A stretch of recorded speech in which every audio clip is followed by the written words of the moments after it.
Okay. All right. Namaste. Anu ma'am, how are you? Very well, thank you, Jay. And welcome to the InspireX conversations that we have with all our Karmavir Puraskar Award recipients and Rex Karmavir Global Fellows and our Karmavir Maharatna recipients like you. And we are very glad and privileged and honored to have you on our conversation today so that a lot of people can benefit from your insights and from the wisdom that you've gathered over the years. So the format of the conversation, ma'am, is very simple. For the first 45, 50 minutes, Itu would have a casual, cool, candid conversation with you. And then I would join you in the last 15 minutes or so to just kind of provoke some thoughts and insights about what probably needs to be done to improve the overall state of the state and maybe the state of the world also. So over to Itu and all the best. I will see you later. Thank you, I'll thank become you. a fly on the wall now. Thank you so much. Okay, thank you. Thank you, Jerry. And namaste once again, Anuji. Namaste, Ji. And we are absolutely honored and glad, as Jerry was just saying, to have you with us. And I look forward to the learnings we are going to get out of this wonderful, wonderful conversation that we are going to have today. So we call them cool, candid, crucial conversation, because it's, this is the only possibility of sitting in front of each other as if we were having a coffee and, having a conversation. But this is going to be a virtual conversation. But thanking everything that this is also possibility. So thank you so much. Yeah. And I'm going to straight away dive into our conversation, because that's where we're going to draw a lot of learnings from it. And I would begin with, take us through the time you were growing up in Mumbai, St. Xavier's, post-graduation in medical and psychiatric, all of that, social work from TIS. Did you know at that point of time that what is your calling, and how it keeps evolving with the life and challenges in life and things like that? So take us through that time. Sure. First, I want to thank Jerry and you and Inspire Experience for inviting me today. Thank you very much. Let me tell you a little bit about my childhood. I was born in an upper middle class family, Parsi family in Mumbai, and my father had a small family business. I have two older brothers, and they were constantly told that they would have to join the family business.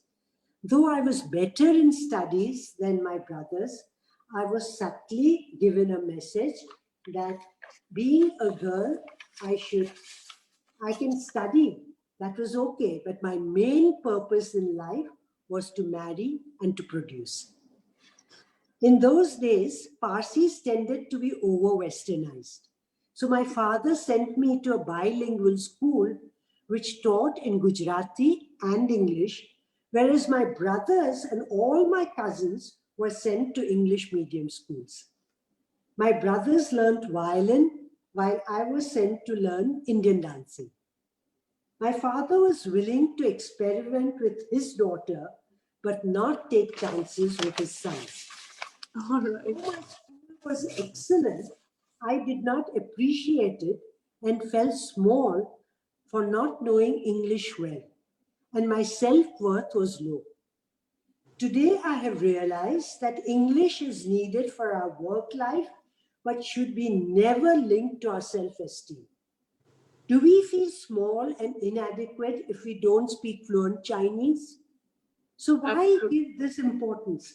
After my BA at St. Xavier's, I did my master's in social work from TIS and stood first in both the years.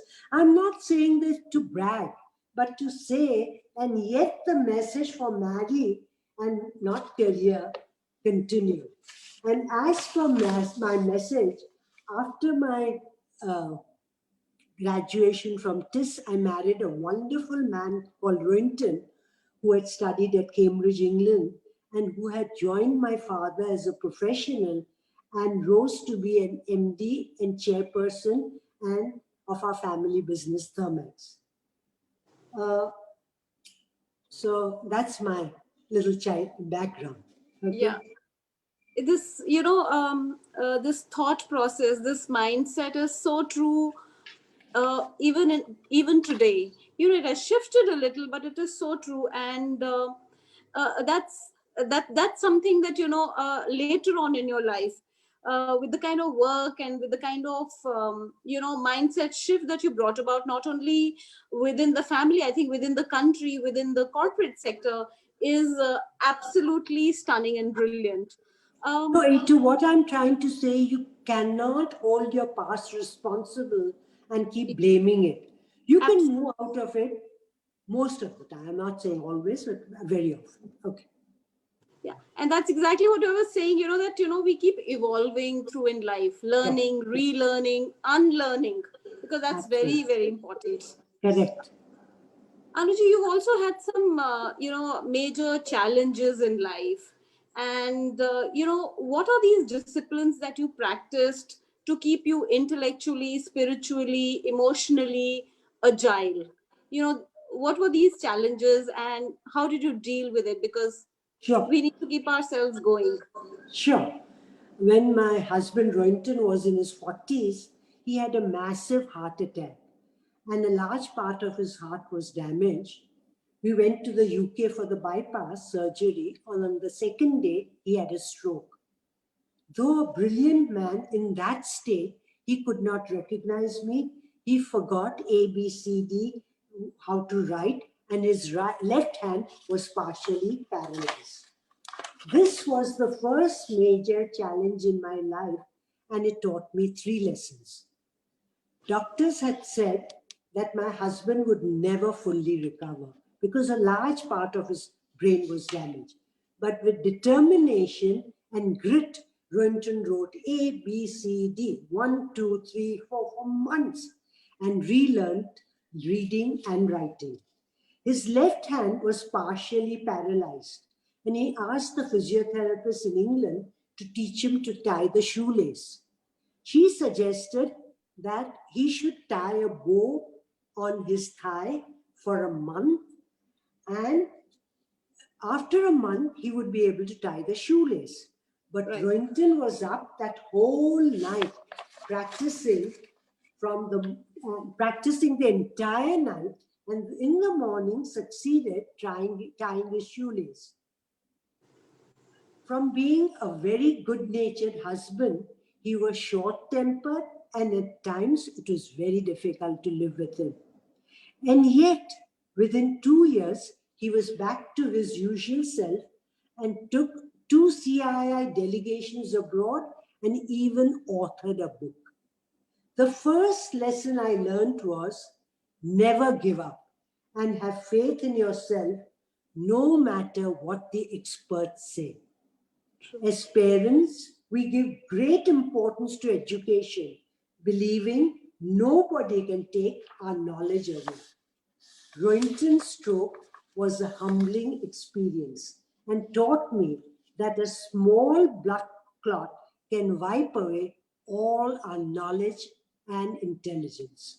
So the second important lesson I learned was nothing in life is permanent, not even our intelligence.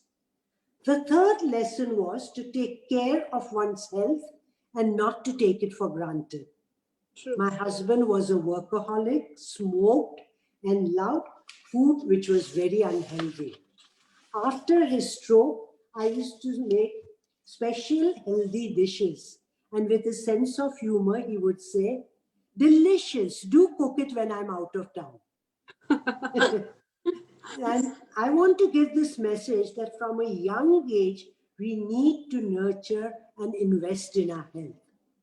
When I returned from the UK, my 2 children were in their early teens.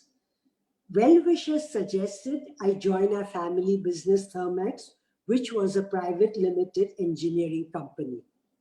I worked for 5 years in the human resource under a wonderful boss, and when he wanted to leave, I was made the head of HR. I was fully engrossed and loved being in HR and often worked for long hours. But my mother and my mother-in-law could not understand why I was working such long hours when financially there was no need for me to work. Unfortunately, even today, women think they need to work only for financial reasons and not for the enjoyment of work. True. Our two children, Meher and Kurush, studied engineering in the UK and both decided to join the business as trainee engineers. Meher and her husband Feroz were sent to England to turn around a small business unit which we had acquired. I had promised them that at the time of her first delivery, I would come to UK and spend 6 months with them. 4 years later, when she delivered, I went to England and kept my promise. In those days, HR used to focus on soft human issues, and I had not bothered to learn about operations. While I was in the UK, I decided that when I get back to India, I would come out of HR and learn hardcore business. When I returned, my husband was delighted to have me back after such a long period, and he drove from Pune to Mumbai to fetch me. But in Mumbai, he had a massive heart attack and died. Instead of my husband receiving me, I was greeted with the news of his demise. A year before Rohinton's passing away, Thermax had gone public. 3 days after my husband's death, the board decided that I should be the executive chairperson of Thermax. It was a very difficult period in my life as I missed my husband terribly and felt very inadequate to assume this responsibility. I kept devaluing myself by saying the only reason I was given this position because the family owned majority of shares in the company. In 1996, when I took over as the chairperson, the Indian economy went through a downturn and our performance kept deteriorating. Our share, which was quoted at that first at 400, declined to 35 rupees. The second challenge I had to face at this stage was that I had a choice, either to feel helpless and wallow in self-pity, allowing my sense of inadequacy to grow, or to get hold of myself and take charge of my life. In 1999-2000, Thermax posted a loss in operations, but our balance sheet showed a healthy profit thanks to our treasury operations. Making loss from operations was a wake-up call for me to do something drastic. I convinced the board to engage a consulting company to help us turn around. We had to take very tough and painful decisions, such as moving out from non-core businesses, which added to our top line but eroded our profits and took a lot of management time. For example, we were the first company to be in software, way before Wipro or Infosys, but did not know how to manage this business. My husband and I had looked upon business as generating employment in a country that has no safety net. And asking our employees to leave was one of the most painful experiences. We brought in operational efficiency. We reconstituted the entire board, which meant requesting the all board members to step down. 9 of our executives were on our board, and we had only 4 independent directors. So I had to request 9 of them to resign, and not one of them left the company. So I'm very proud of them. Meher and Feroz had to decide either to remain executives and retire from the board or stay on the board as non-executives. They were used to being executives and being on the board and were very upset that I pushed them to make this difficult choice. But today they understand and appreciate this decision. We reinforced a robust performance culture and rekindled our tradition of innovation and customer focus. Those were difficult challenges, but with destiny on our side, and thanks to the immense help given by people within the company, and great support from my family, Thermex turned around in 2000 and 2001. If you ask me what was the most difficult challenge in my life, my response would be to learn to accept death and to come to terms with it. Like most people, I imagine that death is something that happens to other families. I was paranoid about death, and when anything unpleasant was said, I would touch wood.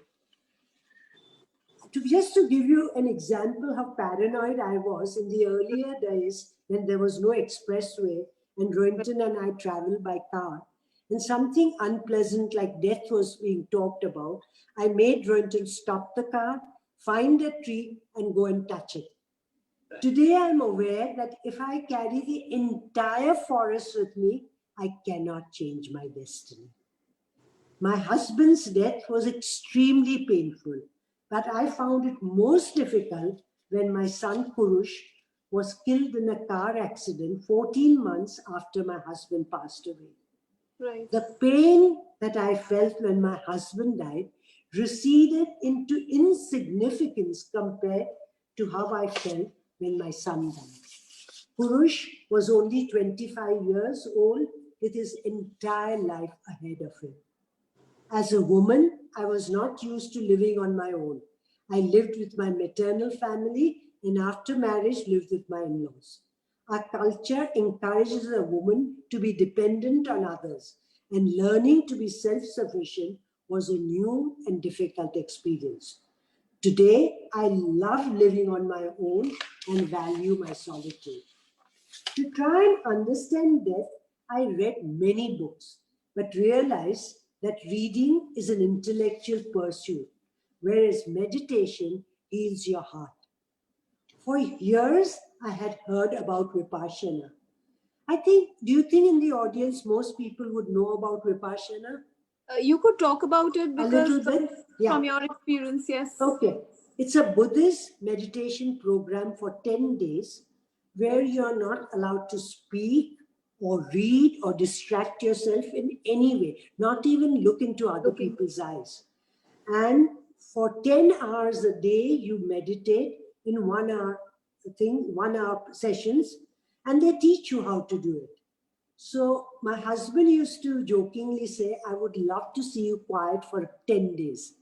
And I had heard about Vipassana, but never thought I would be able to go through it. But the death of two dear ones and feeling a deep void in my life, I felt drawn to this program.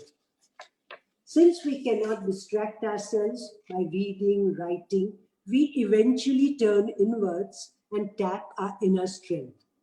During those 10 days, I learned that God is not partial to any human being. And all of us attending this webinar, whether we like it or not, will die. Death is inevitable. What we don't know is when, where, and how we will die.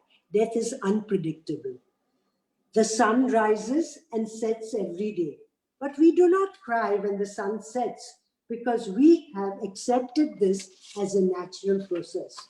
Similarly, all of us born and we have to leave this earth, but since we have not accepted this inevitable process, we refer to death as a tragedy.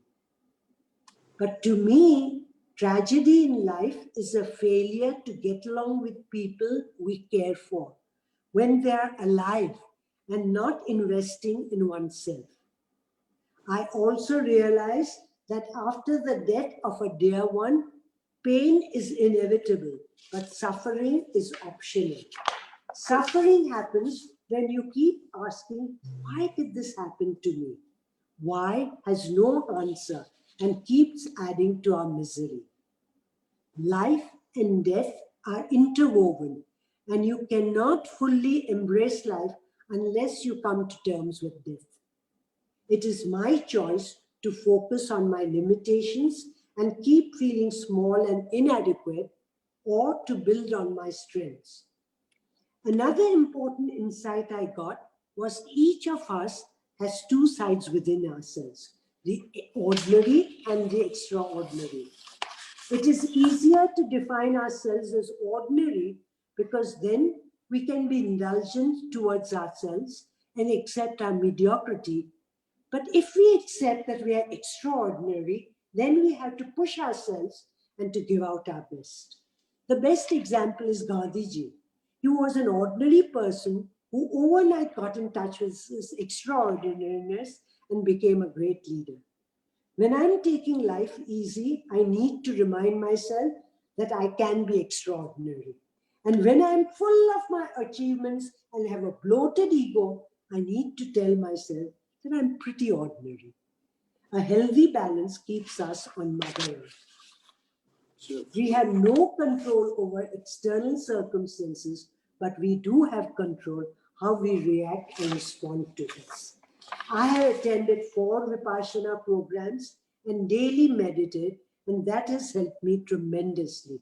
It has brought down my reactivity and judgmental nature. Brought down, I'm still reactive and still judgmental. And have to learn to take life with equanimity. You know, a lot of people mix up going for any course like Vipassana and being spiritual. I would never call myself spiritual. I think I'm on a journey and nowhere near the destination. True. It's an ongoing life. Yeah. That is so true. Yeah. So this, the answer to this question is so profound. It has so many life lessons. It has so much of resonance with what we do at Rex Karamveer, and with something that Jerry would later talk about is something we call the Mojosh Inspirator program, and the book that he has written. The chapter of it starts with death because it's the only reality that we have. Absolutely. And I write sometimes. So one of the lines of my poetry is called "We die each night to be born next morn," because the learnings that we have had in the day, and the day is gone. The next day is a new day to unlearn, relearn, or to imbue and imbibe what we have done. Absolutely. You also spoke so beautifully about the challenges that you feel, and I think that is so true in today's time that we are sitting, and corporates and people and lives, and I think every one of us needs to reinvent ourselves from so many things. And I think this part of our conversation is going to be so useful to everyone. You also became an accidental captain in the corporate, and a leader, and you created a legacy because Thermix grew in size and profit. What is that one quality as a leader that you would talk about which is at the helm of all others? Sure. As you said, I'm an accidental leader. By training, I'm a social worker, but destiny took me to the corporate world. My father, who started the business, my husband, who grew it, and myself are not engineers, and yet managed a hardcore engineering company. How did we manage? Hence, the one quality that is a must for a leader is the ability to create an enabling environment so that all the people working with you give out their best. Leader can hire skills, but wisdom has to come from the leader. True. That is so true. And at Rex Karamveer, we talk about this same quality, that leader creates more leaders. And in the last conversation, you also talked about the ordinary doing extraordinary. And you know that at Rex Karamveer, we celebrate this extraordinary in everyone. And that's where we bring this extraordinary together, because that's what the world needs. But we need to celebrate the extraordinary in ordinary people. Anuji, you also orchestrated the greatest revival stories in corporate India that have been witnessed. Share insights about it with all of us, because we are sitting in COVID times. We are also sitting in times which are absolutely volatile, unpredictable, and all of that. So what would be your insights on that?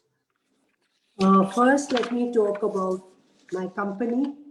As I said earlier, I'm not an engineer and not at all good at finance. I count like this, you know.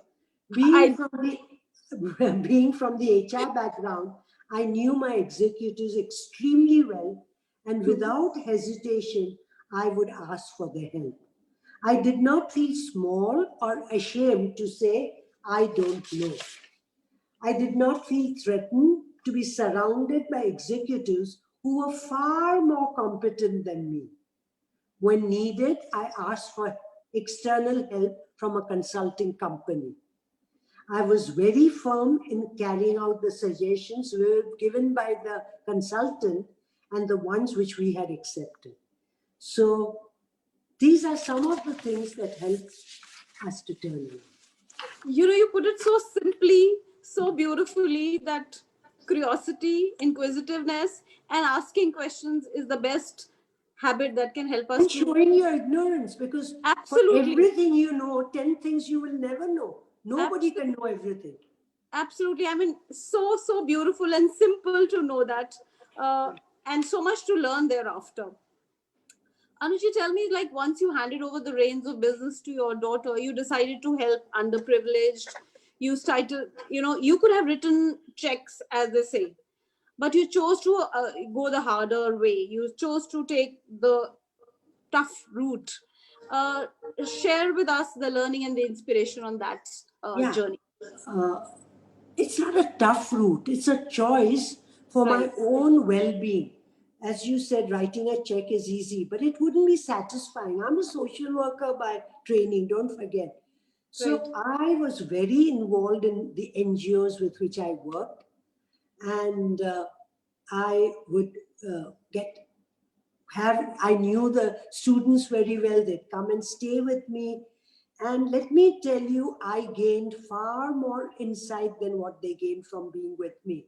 So it was enriching for me. And I wouldn't say that's the only way to do things, but that's the only way I wanted to do things for my own selfish need of feeling satisfied. Yeah. That's, you know, you talk of choices that we make, like feeling the suffering, or feeling low, or feeling down, is also a choice. And rising up and waking up and, you know, going ahead and taking up the challenge is also a choice. So wonderful learning there is. One second, Itu, you talked about COVID. Right. During the COVID, we realized the plight of the migrant workers and how we've neglected these people. Absolutely. So with NGO called Dasara, some of us are taking steps to see when they come back, how can we improve things for them? The contract labor, which is unorganized. And so this is something that COVID has made us aware. We were glibly aware, but not when we saw the visuals. You can't forget that. Never. So I think every step of the way gives you opportunity to get involved in something new and work for that. Yeah. Absolutely. Yeah, I mean, as you say, the visuals of migrant, and I think we let our countrymen down. We let them very badly. Very badly, and history will never forget it. And I think we should never forget how we let them down, and shouldn't let it happen again. I agree.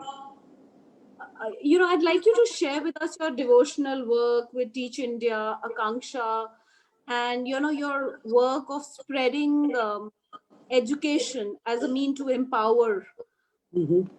Let me tell you how after I retired, I wanted to get into social work and wanted to know which one should I. And a lot of people said, go to Bombay and meet Shaheen Mistry, who started Akanksha. She's doing fantastic work and she's a terrific person. So I went to Bombay with a long list of questions and we clicked. And I realized from a passion that education is one lever that can pull children out of poverty. And we took to each other, as I said. At that time, Akanksha had centers, no schools. So I brought the centers to Pune. Shaheen invited me to the board. And her passion rubbed on me and my daughter. My daughter is a wonderful partner, supporting in all the things I do. She's the Wonderful. board chairperson of Akanksha just now, and she's Right. on the Teach for India board. So I just love these two organizations. And about 12 years ago, Shaheen asked me, she wants to follow an audacious goal of giving quality education to every child in India, and would I partner her? And I readily agreed. That's how Teach for India has started. Right. We have in 7 cities Teach for India, and our main aim is to create leaders, because our fellows whom we recruit only 7% of people who apply. We have a very high bar, and they teach for 2 years relentlessly their work, and 70 to 75% of those fellows become alums and stay back in the social sector, Right. rejecting wonderful perks of corporate life. So I just feel there's magic in this, how it attracts. And when people grumble about what's happening in India, I Right. look at my two organizations and I say, everything is not bad. Right. True. It True. gives me hope. True, true. And you said you've passed on your you've been an inspiration to your daughter as well into doing things that you're doing, and I think that's a very, very beautiful feeling. And you also talk about making passion your profession, sort of a thing. Like, if anything done with passion takes us through a lot of things. And that's also a great, great lesson, because there's an initiative that we are beginning for the youth of the country. We are in the pipeline to do it as Rex initiative, and that's where we're talking about that. No matter how uh, down the time is, but it's always there's something within each one of us that would bring out the passion, and if you follow your passion, you will be loving the work that you do every day. Absolutely. Yeah, more about that I'll leave for Jerry to talk about later, because I'm wanting to ask you a lot of questions. And I'm coming to a very uh, important question, and a very sensitive question as well, that whatever wrong happens with anyone, anywhere, anytime in the world today can surely happen with us, today or tomorrow. As an industry captain and a woman, you took a tough stand with Godhra riots. What insights on that? Because that's something that has a great, great learning for every Indian and every woman. Mhm. I'll Let me say, at the time Godhra happened, Confederation of Indian Industry had, I was the head for 4 states: Gujarat, Maharashtra, Madhya Pradesh, and Goa. Right, And Gujarat came under my jurisdiction. right, And I was about to, it's a 1 year position. And in that one, at the end of the 1 year, I had to go to 4 states and make my final speech. So when I went to Gujarat, I was taken to 2 camps where the Muslims lived. You hear about it on the radio. I don't see the TV, so I didn't know anything about that. But I saw the plight of the people. It was summer, and there were 4 poles, and a thin cotton uh, fabric. sheet was put on top, which was breaking down. And I heard the stories of women being raped, children being thrown up in the air and shot, murdered. And when you hear these stories at first hand, it touches you, Absolutely. strongly touched. And the camps were also not set up by government, but by NGOs. Government didn't care. And hardly anybody in the corporate world spoke against it. I know Deepak Parekh spoke, Cyrus Gazdar spoke, but very few people. Mm. And I strongly feel that you can't take up every and any injustice in India. But I feel I respect our diversity. I embrace it. I love it. I am a Parsi. And the way India has given us so much freedom. We are part of the Indian culture, and yet we discriminate against Muslims, Dalits, and so many people. True, I true. feel CSR also includes not just giving money, but speaking up. Because if an activist speaks, government doesn't bother. But when industrialists, especially if they did it through associations, and at that time, CII gave me full support. They withdrew that support later, but at that time, through the support, my voice could be heard. And I just felt that I needed to do that. Yeah. Yeah. I mean, that's a great, great lesson that in a democracy or in any world, I think you have to speak out against wrong.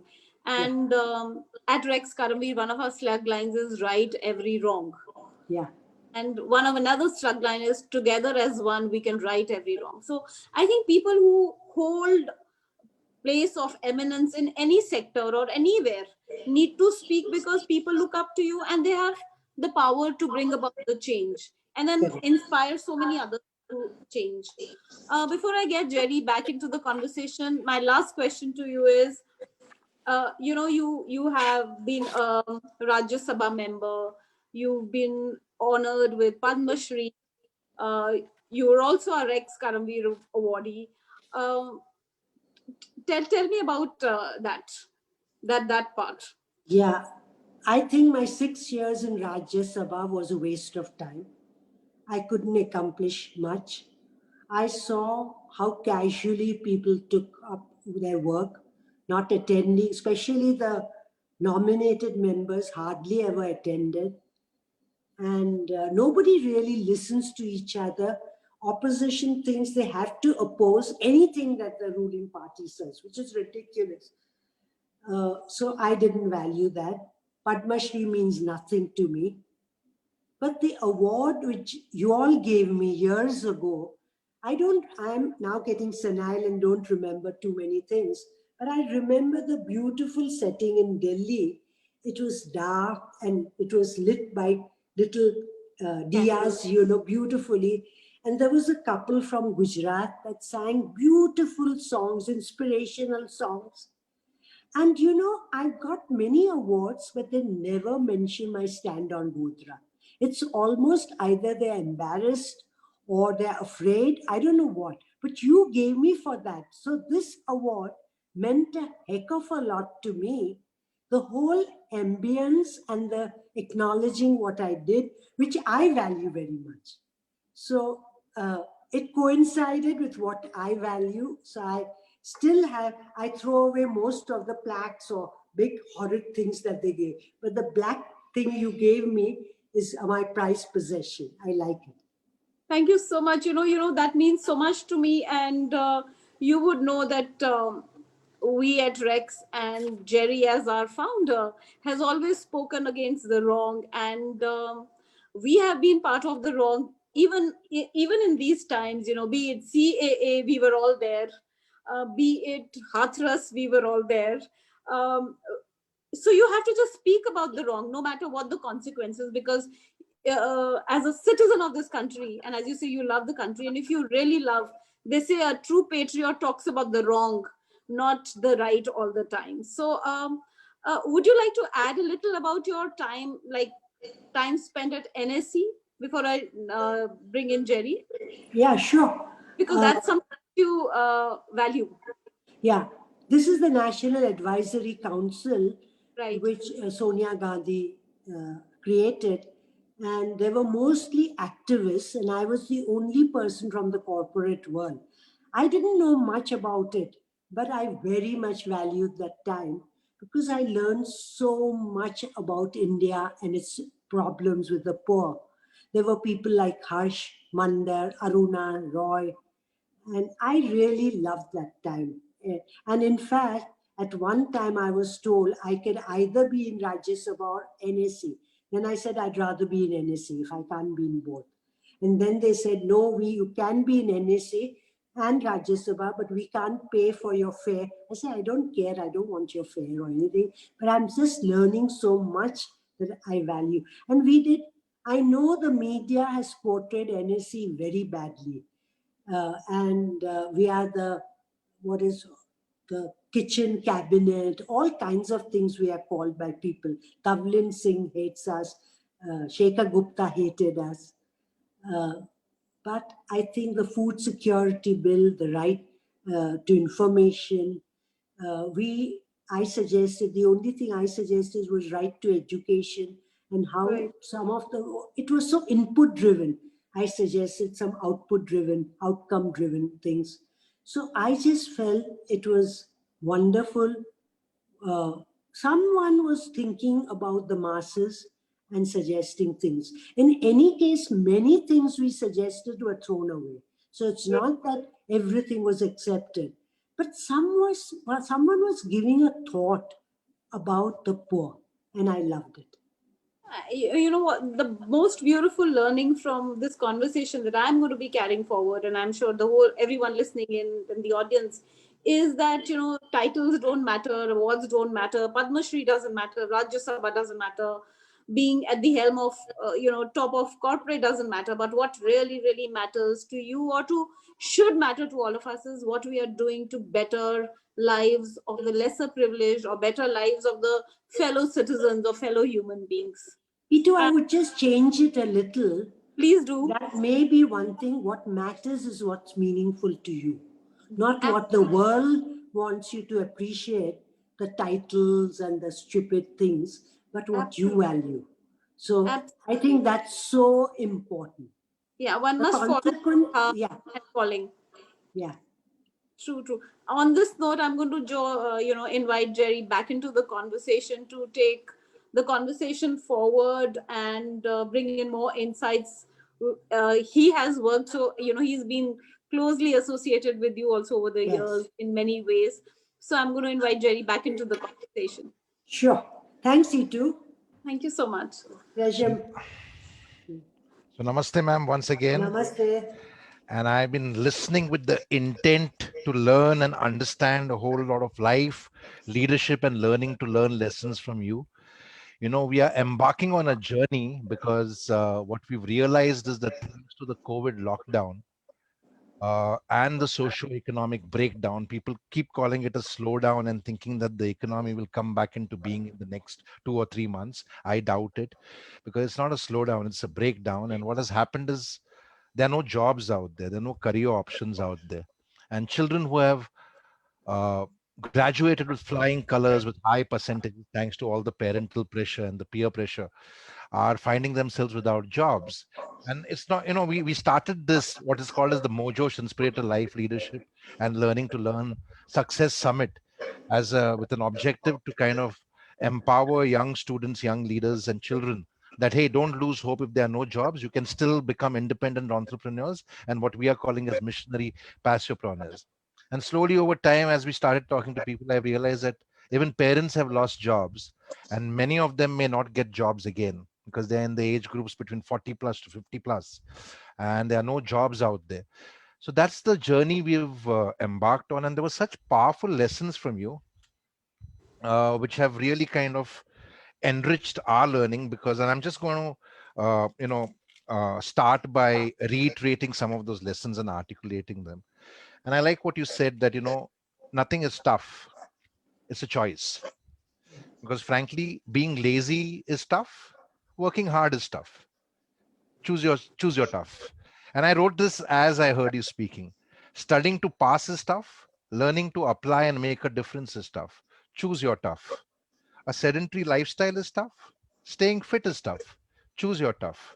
Flying in the air like many people do is tough, staying grounded is tough. Choose your tough. Finding balance in marriage is tough, living separate lives is tough. Choose your tough. High living with debt is tough, content simple living is tough. Choose your tough. And I think I'll build on to this, but I liked what you said. Everything in life is a choice, and the choices we make beget our consequences and builds our destiny.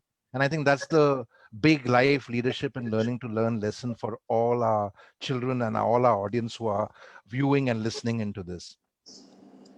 I liked another lesson you gave us, which is that nothing is permanent. I've written this extensively in my book, Mojosh Inspirator, which was to launch in May this year, but because of the lockdown, we have decided to do it after the entire pandemic pandemonium dies out. But some of those lessons have been covered in the Karma Kari book, where you have been featured. You were featured in our first Karma Kari book. And I always say this, that the only permanent guarantee in life is death. Absolutely.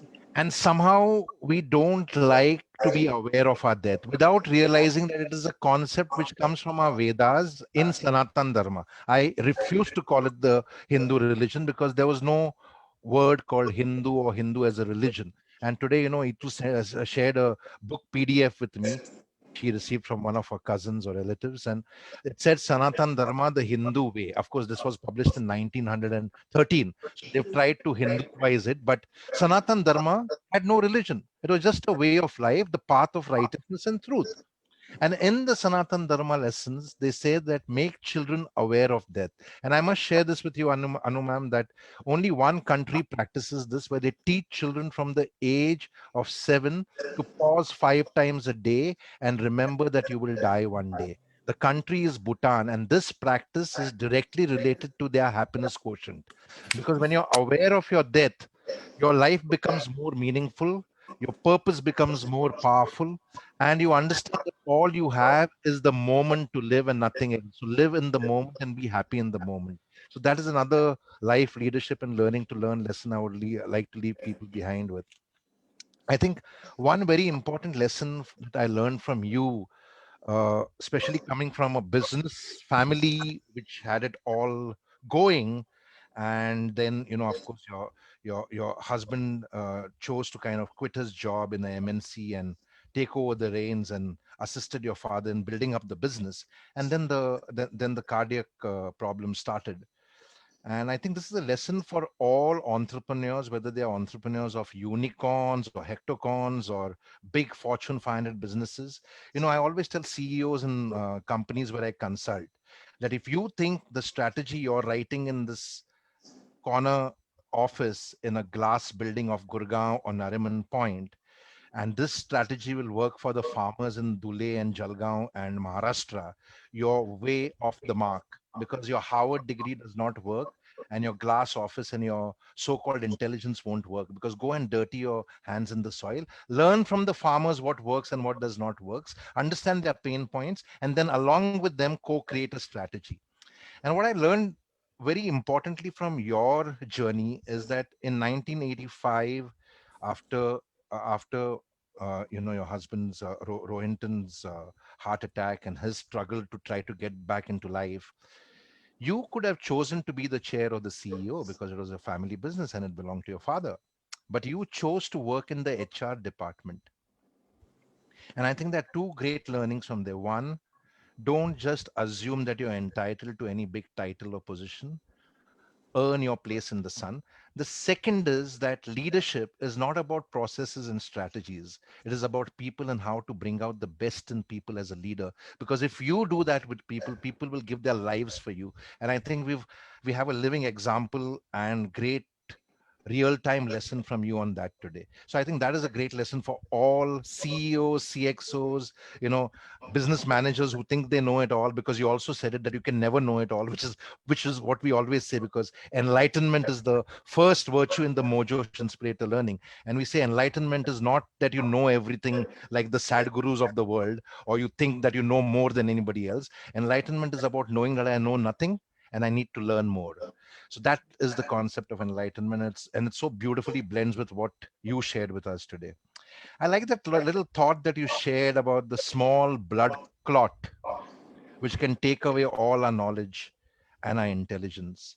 And we've been joking in conversations between E2, Nishant, and I, that suddenly the world is releasing more lists of people who are powerful and influential in the world, when a small virus has held us hostage and made us feel so powerless and stay home in our homes confined, feeling absolutely destitute and feeling the emotional and mental strain of being isolated, and we call ourselves powerful and influential. And I connected this with a favorite saying of mine by Imam Ali, an Islamic saint and the founder of the Shia sect. And I'm going to quote him. He said, What are human beings so arrogant about? Our origin is a sperm, our end is a carcass, and in between we are a vessel for excrement, pot of shit. That is our reality. And what he says is that if you understand this, then you are everything. But if you don't understand this, you are nothing, right? And I think that's a great life lesson. You were talking about how Rohinton had to learn ABCD all over again after that small blood clot completely kind of messed up his learning and messed up his temperament, messed up his overall being. And the course that we are rolling out is founded on a course that we've been teaching in colleges for the past 5 years, which is called ABCDE. And ABCDE stands for Anybody Can Do Entrepreneurship, where we tell real life stories of very ordinary people who have gone for extraordinary. Whether it is Dashrath Manji, who inspired me to start the Karmavir Awards, who moved an entire mountain, while most of us believe that faith moves mountains, or Subhashini Mistry, who's built a huge hospital, and you who has constantly and continuously being reinventing yourself. I mean, you start with your training as a social worker, and then you become a accidental corporate executive, choose then to go into the field and learn more about HR and how to work with people and how to bring out the best with them. And then you move accidentally into becoming an entrepreneur because you have to assume this role of the chair and the CEO. And then you become one of the most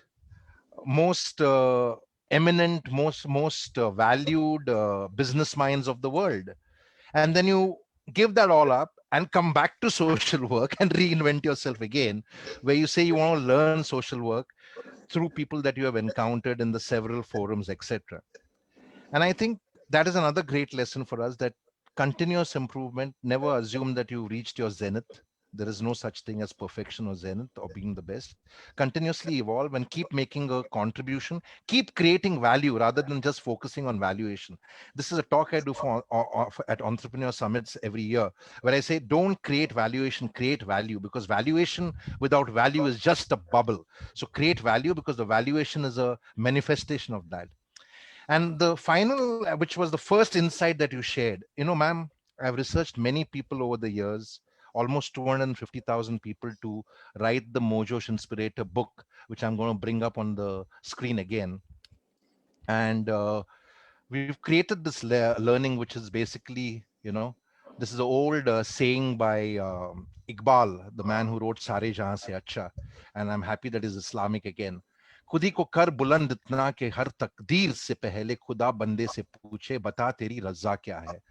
And neuroscience proves to you, ma'am, that all this is about how we rewire our brain constantly, because our brains get hardwired to think that we are ordinary, thanks to mediocre modern education systems which put us in a box, and thanks to parents who only make us chase a percentage and a career, because education is reduced to a career. And that's the Mojo Inspirator learning framework we have created, ma'am, which we are taking into schools and colleges, where we're teaching them character rooted lessons about how to learn, not just rote study, lessons about emotional intelligence, lessons about moral intelligence, lessons about empathy, lessons which are guiding principles of humanity, the same Sanatan Dharma, the path of righteousness and truth. And you would see here, ma'am, that the entire lesson process, it is basically 0 plus 3 mindsets, 0 plus 3 virtues, and 0 plus 3 powers. I call the values powers because what neuroscience shows you is that if you practice the principles of humanity properly, then your brain gets hardwired to understand potential and power. And the zero power mindset and virtue I'm talking about is vulnerability, which most people don't like to understand because they think vulnerability is weakness. But in the human space, vulnerability as a principle is power, because when you understand your vulnerability, it opens up everything else for you. It teaches you that you are vulnerable, yet you have a lot of potential which you can unleash. It teaches you interdependence and harmonious coexistence, that there's nothing I can do alone. I need people to work along with me, right? And I think that's the big lesson. And I think because people don't understand this, I'm connecting it with what you said first. We've studied a lot of people around the world, and 90% of people in the world, ma'am, they have the victim mindset. and just around 10% can actually come out of it because they choose not to come out of it. They choose to wallow in that self pity, like you said, and live with that victim mindset. And you'll see them whining and complaining all the time without taking charge of their lives, right? Oh, I don't get paid enough. Oh, I don't have the right job. They're always complaining and whining. And I meet all of them as a corporate coach, working with them in organizations. And I say, get out of this, because this victim mindset is not going to take you anywhere. You need to move out from the victim mindset and understand that you are a victor and only you can create your life and take charge of your life. And like you, ma'am, I'm a big fan of Vipassana because I think if you really go deep into it, it helps you to unleash and understand your power, which is all within you. And it teaches you to, of course, enjoy your solitude. So isolation doesn't matter to you anymore. And I think those are the beautiful learnings that we've had from you. And thank you so much for that. Very nice learning. And I just want to sum that entire learning with one final thought. You spoke about spiritual and how you don't like being called spiritual. And I think a lot of people, especially because of all this fraud gurus and like the sad gurus, the sadgurus, and the different gurus like Asaram, Bapu, and Ramdevs of the world, and I'll name them and shame them. They talk about being this mystique or somebody who's the most enlightened, and they drink cobra venom and nonsense like that to prove that they're spiritual, without understanding that spiritual has nothing to do with religion or with any god or any divine power. Spiritual basically means the human spirit. That have you kind of unleashed the human spirit and the inner fire within you, and that is exactly what spiritual means. It's nothing to do with any divine power. And I like what this pastor, this French pastor called, I think his name was Teilhard or something, or something like that, who said, we are not humans on a spiritual journey, but spiritual beings on a human journey. So Yes. understand your humanity and understand the huge energy and inner fire and spirit that you carry within you, and keep unleashing that till you go away from this world. And that's another thing which the awareness of death helps you to understand. And while on the subject of death, I must tell you that Ariana Huffington, the person who founded Huffington Post, along with another couple, I remember the man's name. His name is Michael Hebb. And it so happened that I shared my book with Ariana Huffington because I wanted her to write the foreword, and she read the first part of the book and she said, you actually romanticized with death.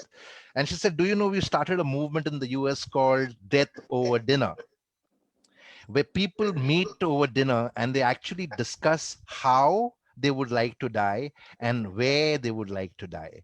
And it's very interesting conversations. And when my publisher told me, Jerry, in India, nobody will buy your book around 5 years ago, when I just started rewriting and editing the book, I told him there's a huge movement happening about the awareness of death and why it is important. So don't worry, this will reach India also. And we are the creators of this concept. So let's reclaim it and preserve it. So with that, ma'am, I think that was beautiful learning. If there's anything that you want to add to what I just shared with everybody to articulate the learning, please feel free if I have missed out on anything. No, Jerry, you made me larger than life, which is not correct. I'm not I was never an entrepreneur. I was a caretaker head. My husband was an entrepreneur. I'm Right, not. And I couldn't, in our company, which was professionalized long ago, my husband happened to be the son in law, but he right, was the best person to lead us. right, So, why would I ever, after his illness, take his place right, as a right? It would, this is my source of income. Apart from that, I love my company. Why r- would I damage it right. by wanting to be the head when I know I'm not the right person? No, and I think that that is a great learning for everybody who prefers to be ahead. Like people, especially who inherit businesses, right? They like to be the head. But I liked what you said over there, that if we don't have the expertise within, where you Yeah, actually told your board members, let's look outside for some help and support. correct. Therein lies your understanding and the power of vulnerability again. And there is no Yeah, shame in asking people for support, sure, right? sure. Absolutely. Very nice. Excellent, man. So those are some great learnings from you. And, I liked what you said about the Rajya Sabha also, that, most people are figureheads over there. They're not addressing what they should be addressed, because the Rajya Sabha is supposed to be holding the people in the Lok Sabha accountable. But what happens when you have public figures who should have earned that respect and trust by doing what is right, like Sachin Tendulkar, who doesn't even attend the Rajya Sabha meeting. No, he attended half an hour every quarter. Right. And then you have some others, like some of the Bollywood actors. I think Hema Malini was one of them, Jaya Prada or whatever. I don't Yeah, remember. Jaya Bahadur is there not as a nominated in her own right as a political person who's been elected. Right. So, Rekha was there. Rekha. Rekha, yeah. So I don't remember all that, but Mm, I know that most of mm, them don't attend, but they like that title, and mm. I find that to be loss of integrity again, because if you're not taking that position seriously to make a difference for our country, because that is what is expected of you, then step down, and stepping down would be better integrity than just being there as a figurehead. Correct. And finally, ma'am, this is a little provocative, but I would provoke it anyway. And I know that you said a lot of people have written against the NSC, etc. And NSC has achieved a few things, and a lot of them would get tossed out because you have the politicians who have their self-serving interests, whether it is BJP or Congress. They all have their self-serving interests and agendas to drive. Sure. One bone of contention with Harsh, with Aruna at that time, because they were the activists who were opposing the $2 regime, which was promoted by the International Monetary Fund, and they had said that in way back in 2002 that $2 is not enough for a family to sustain and live comfortably. Mm, And then in 2010, Montek Singh Ahluwalia, who was building toilets which were costing 25 lakhs and 30 lakhs of rupees, I don't know what kind of toilets he was building, uh, said that 32 rupees is good enough for a family of four to live and survive well. mm. And my bone of contention with the activists in NAC was that you have been activists all this time opposing IMF, but you've not opposed Montek Singh Ahluwalia's talk and his thought. So I actually sent out a mail to some of them that what has happened? Have you become slaves to the red beacon Mm. cars? And my thought on this is, and I wrote No, this by again. the way, we were not entitled to any such thing. Please. As Sorry. NSC members, we Yeah. didn't get a red beacon car or anything. No Okay. perks. Okay. Please. Good. So I wrote this piece. I've shared it with you on WhatsApp, and I'll share it with you again. I wrote this piece in March after the CAA.